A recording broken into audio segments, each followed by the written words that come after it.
Noy was born a little over 2 years after me, the only boy in a family of five children. If he was not at our neighbor's house, where there were three boys around his age, Noy would usually play with Viel or me. I mostly remember our petty little fights from our childhood. Thank goodness Noy was forbidden by Dad to hit the girls, and because he outgrew me early on, this rule spared me from serious aches during bigger fights.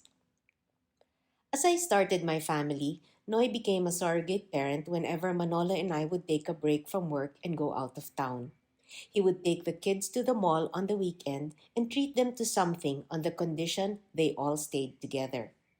I recall one parenting trip he did where he brought Balsies and my kids to Tarlac. Noy said all four never tired of asking him how much longer before they reached Tarlac all throughout the 2.5 hours trip. Noy got them some fast food they liked for their lunch. He asked Yoli to make some bacon and corned beef for his lunch. After freshening up a bit, he was ready to have his lunch. The four kids were almost done with theirs. Noy asked, "Nasaan ang bacon at corned beef ko?" "Tito Noy, kinain na namin din yung bacon at corned beef." It must have been the following night when Nina, my daughter, got too interested in the living room lamp bulb and held the bulb. Suddenly, someone was crying very loudly. Noy rushed her to the nearby clinic to get some treatment for her mild burns. I found out about these things not from Noy but from the kids. When the children got older, surrogate Noy required them to call or text him as soon as they got home. Noy entered politics in 1998. During his first political run as congressman of Tarlac's 2nd District, Noy was relatively unknown. He was also quite shy for a politician. Noy went campaigning in his district's four areas, Tarlac City, Herona, San Jose, and Victoria, while Mom and the rest of us split up and went house to house campaigning in separate areas. On election day, we voted early and waited for the precincts to close and monitor the counting. I was assigned in Herona in those days of slow manual counting. I think it took about a week to finish the Herona count, and then the ballots were moved to the Capitolio for the next tabulation.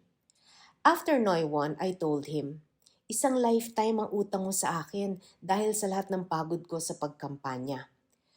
Tuwang-tuwa ang mga boss niya sa Tarlac kaya hindi na kami kinailangan mangampanya nung ikalawa at ikatlong termino niya.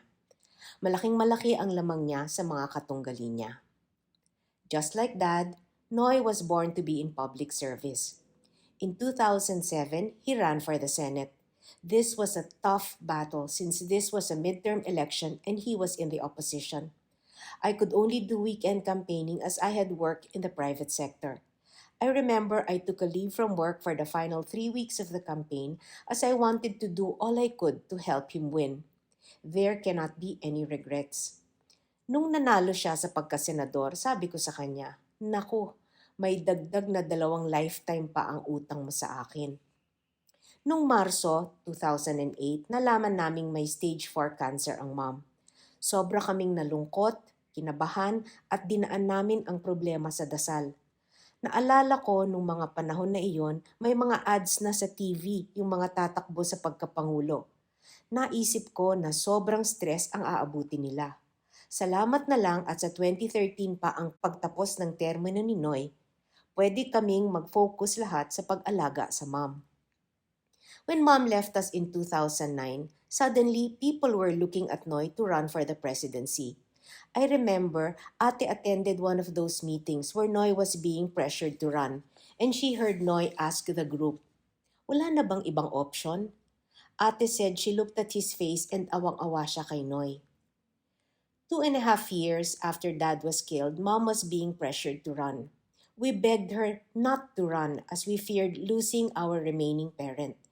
Mom told us she had made the decision to run and she would never be able to forgive herself if there was something she could have done to help the country and did not do it. What else could we counter that with? It was Mom's destiny to be the Philippines' 11th president. This time we had just lost Mom and we were hoping to grieve quietly and privately. We tried our best to convince Noy not to run, but just like Mom, his mind was made up. Noy was a man for others, a born public servant. He must have felt he could do something to make our country better. Just like Mom, he could not turn his back too. So, 40 days after Mom passed on, we started working on a national campaign, this time without our rock, Mom. In about 8 months, from being a non candidate, Noy became the 15th President of the Philippines. Destiny all over again. I look back at Noy's 6 years and I tell myself the job of a good president is almost inhuman. There would be multiple problems daily, always affecting so many of our countrymen. Typhoons, earthquakes, viruses, sieges, and many more. In Noy's case, he took everything very seriously. When Bohol had the strong earthquake, he was there to comfort the victims and to monitor the rescue and relief efforts. He slept in a tent since there were several aftershocks. When there was a siege in Zamboanga, he spent several nights in a camp there. He felt that if he was in the area, movement would be quicker. If there was a typhoon, he needed to be updated 24/7 so that he could ensure that relief goods would immediately be sent. He wanted to be constantly informed and he did his homework. Sa naaalala ko, ang bakasyon ni Pinoy sa bawat taon na Pangulo siya ay mula December 28 hanggang January 1. Pupunta lamang siya sa Rizal Day celebration ng December 30.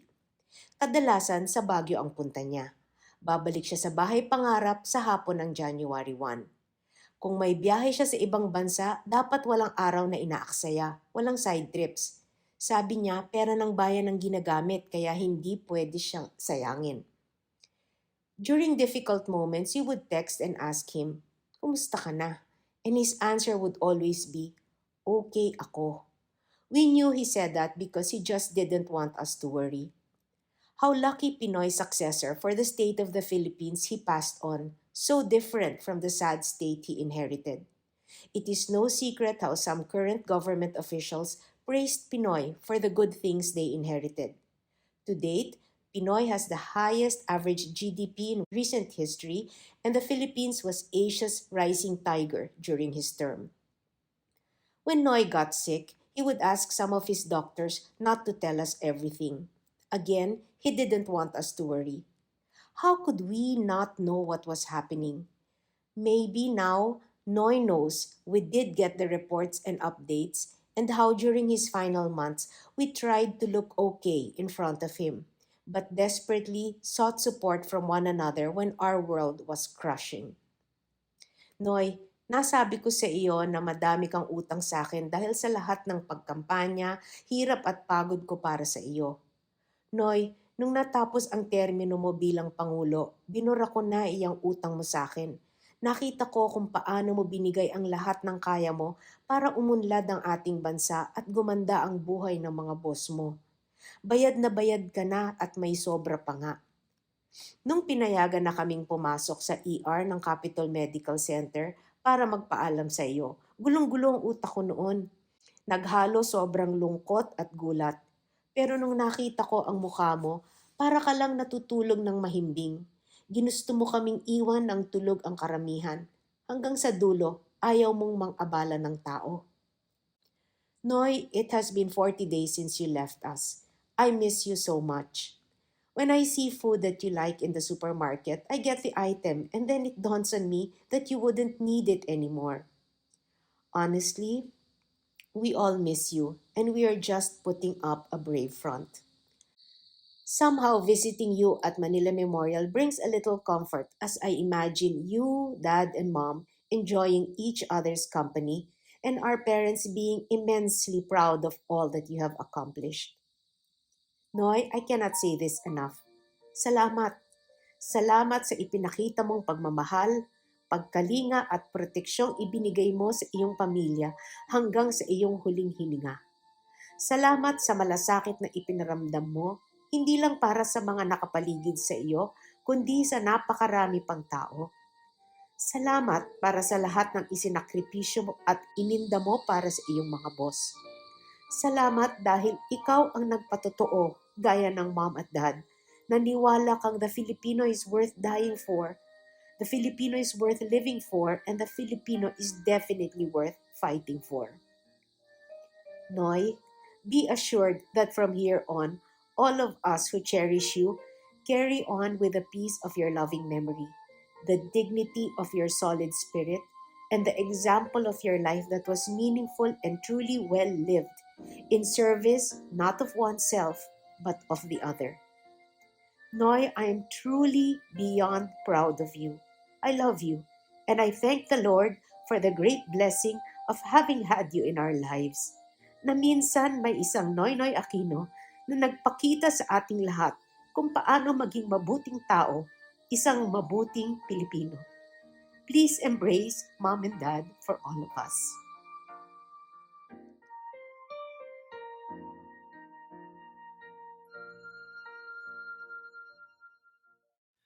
This is my quest to follow that star, no matter how hopeless, no matter how far, to fight for the right without question or pause, to be willing to march into hell for a heavenly cause. And I know if I'll only be true to this glorious quest, that my heart will lie peaceful and calm when I'm laid to my rest.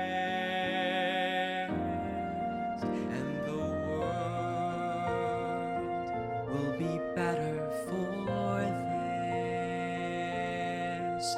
And one man, sore and covered with scars, still strove with his last ounce of courage